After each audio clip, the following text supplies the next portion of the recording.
आमच्या 7 गावाच्या जमिनींना दुष्काळी गावं असे सांगण्यात येत आहे। दुष्काळी गावं सांगत आहेत, पण आमच्या गावांसाठी पुरंदर उपसाही सिंचन योजना आहे आणि 7 गावं ही त्यामध्ये लाभार्थी आहेत। आमचे गावं अटल भूजल योजनेमध्ये 1 नंबरला आहे, पाणी फाउंडेशनमध्ये 1 नंबरला आहे। आमचे गावं पाणीदार आहेत आणि ते बागायती आहेत, तर आमचं पूर्णपणे त्याच्यामध्ये भागतं आणि आम्ही सुखी आहोत। आज त्याच्यात कोणतेही राजकारण नको, हा प्रोजेक्ट आम्हाला नकोच आहे।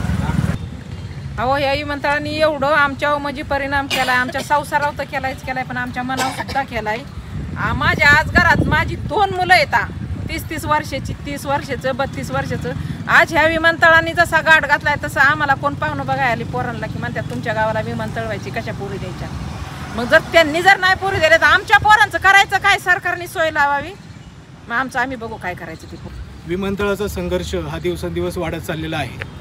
पर्यावरणाची NOC नसताना, डिफेन्स किंवा रक्षा मंत्रालयाची NOC नसताना शासन बळजुबरीने हा प्रकल्प आमच्यावरती लादत आहे। शासकीय यंत्रणा याचा गैरवापर करून जो शेतकरी वर्ग आहे त्याच्यावरती अत्याचार केला जात आहे, त्याचा आम्ही तीव्र निषेध करतोय आणि हा संघर्ष दिवसेंदिवस वाढतच जाईल। शेतकऱ्यांशी चर्चा न करता हा प्रकल्प शेतकऱ्यांवर लादला गेलेला आहे, तर हा रद्द करावा आणि शेतकऱ्यांचा ज्यातून फायदा होईल अशा योजनांची अंमलबजावणी करावी। पुरंदर विमानतळाचा मुद्दा हा केवळ 7 गावांचा मुद्दा नाही, हा पूर्ण तालुक्याचा आहे। हे पुरंदर तालुक्याची मागणी आहे म्हणून विमानतळ पाहिजे करतायत असं म्हणतात, पण इथल्या एकाही गावानं असं काही अर्ज केलेला नव्हता किंवा ग्रामसभेतनं ठराव केला नव्हता की आमच्या भागामध्ये विमानतळ व्हायला पाहिजे। हे यांचं जे काय म्हणणं आहे ते बिनकामी सामान्य जनतेवरती लादत आहेत। तालुक्याच्या विकासाच्या नावाखाली गावातली माणसं गावाबाहेर हाकलायची, म्हणजे आत्ता हा केवळ या 7 गावांचा नाही, या 7 गावांना जोडून जे लॉजिस्टिक पार्क होणार आहे त्या लॉजिस्टिक पार्कमध्ये 103 हेक्टरची जी जागा अदानीला तो अख्खा प्रोजेक्ट दिला जाणार आहे। म्हणजे अदानीचं लॉजिस्टिक पार्क चांगलं व्हावं ह्याच्यासाठी त्या जागेची मागणी वाढावी आणि ते नीट व्यवस्थित चालायला पाहिजे। ह्याच्यासाठी हे जर पुरंदर विमानतळ असेल तर केवळ एका भांडवलदाराला पोचण्यासाठी 7 गावातल्या शेतकऱ्यांना गावाच्या बाहेर हाकलून देणं हा कसला विकास? आणि विकास हा माणसांचा व्हायला लागतो।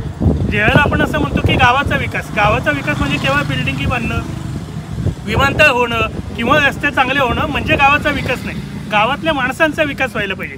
तुम्ही गावातली माणसंच गावाच्या बाहेर काढताय आणि विकासाच्या गप्पा करताय, तर हे दातान खोटारडेपण आहे। त्यामुळं आधी माणूस जगला पाहिजे, मग त्याचा विकास करता येऊ शकतो, हा पहिला महत्त्वाचा मुद्दा आहे। आणि बाकीची जी गावं जी अजूनही शांत आहे तालुक्यातली, हे लक्षात घ्यायला पाहिजे की एका पाठोपाठ एक अनेक प्रोजेक्ट येत आहेत। आत्ता ही 7 गावं ही जी आहेत ती आत्ता जात्यामध्ये अडकलेली आहेत, भरडली जात आहेत, पण बाकीची गावं सुपत आहेत जे आज ना उद्या या जात्यामध्ये येणार आहेत। ते जर टाळायचं असेल तर आजच जागा व्हायला पाहिजे आणि त्याच्यासाठी एकजुटीने आवाज उठवायला पाहिजे।